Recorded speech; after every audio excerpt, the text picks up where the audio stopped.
Hello les investisseurs, on se retrouve pour la deuxième vidéo de la série crypto sur la deuxième crypto la plus valorisée en termes de market cap, donc on est sur l'Ethereum. Le Bitcoin a mis la lumière sur la technologie de la blockchain. Pour rappel, la technologie de la blockchain, c'est une fusion entre la cryptographie, le proof of work et le réseau décentralisé. Donc de nombreux ordinateurs qui possèdent la même techno. Les applications de la blockchain sont nombreuses, mais malheureusement on ne pouvait pas se reposer sur le Bitcoin pour ça. Le Bitcoin est écrit dans un langage qu'on appelle Turing Incomplete, c'est-à-dire qu'on peut comprendre des commandes assez basiques finalement. Ça marche bien pour les transactions, on ne peut pas créer d'applications décentralisées avec le Bitcoin.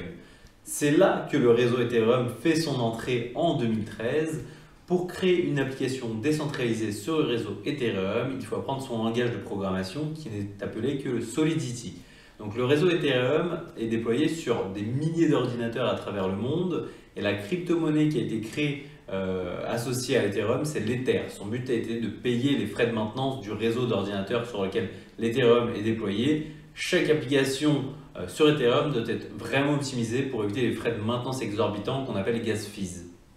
Who's the father? Des 8 cofondateurs d'Ethereum, seul Vitalik Buterin travaille encore activement sur Ethereum. Charles Hoskinson et Gavin Wood ont lancé des blockchains concurrentes. Anthony Di Lorio, Amir Cheshrit et Jeffrey Wilke sont partis se concentrer sur d'autres secteurs.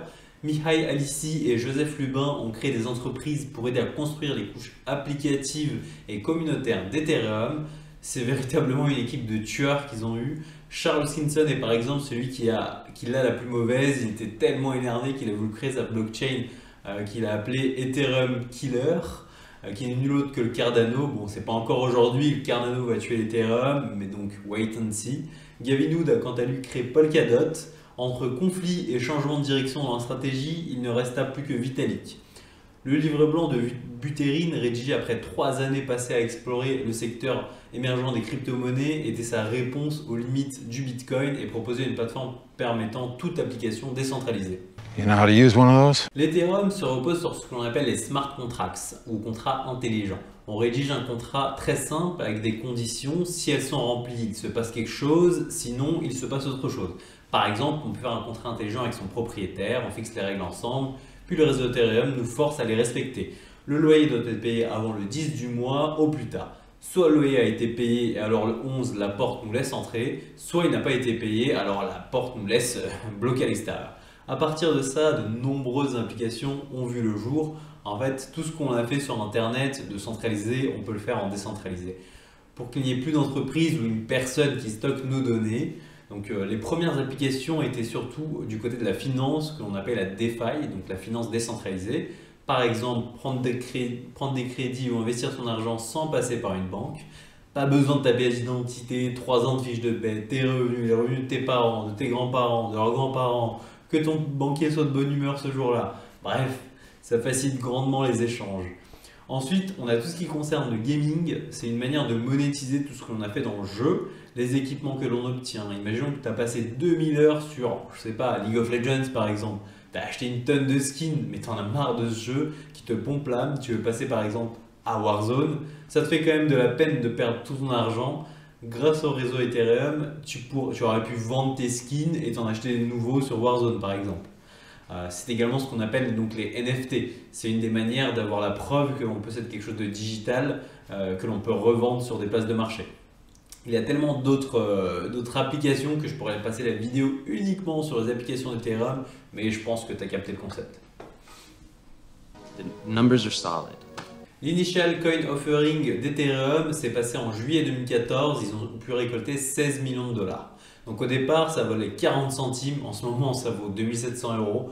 Le pic a même été vers les 4300 €. L'Ether a augmenté de 87% cette année, tandis que le marché a augmenté lui de 34%. Même si ça ne veut pas dire grand-chose quand on est dans une période de bear market plutôt en ce moment.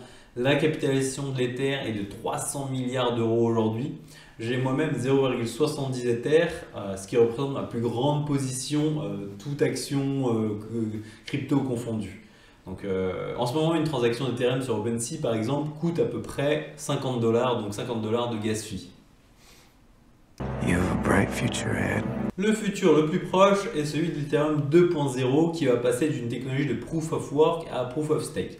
Cela permettra au réseau d'être plus rapide, moins cher et bien plus puissant. Ce développement se fait en 3 phases.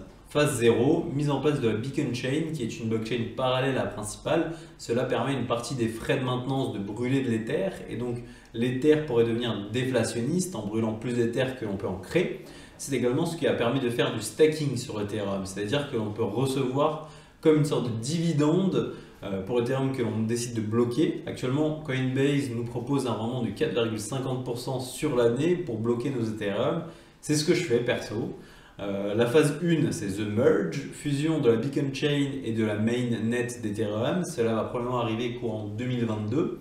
La phase 2, c'est le sharding, c'est l'intégration des shard chains qui vont travailler en parallèle de la blockchain principale. Ceci va permettre à l'Ethereum de scale et de pouvoir réaliser 100 fois plus de transactions à la seconde. Cette troisième phase devrait avoir lieu en 2023 si elle a lieu.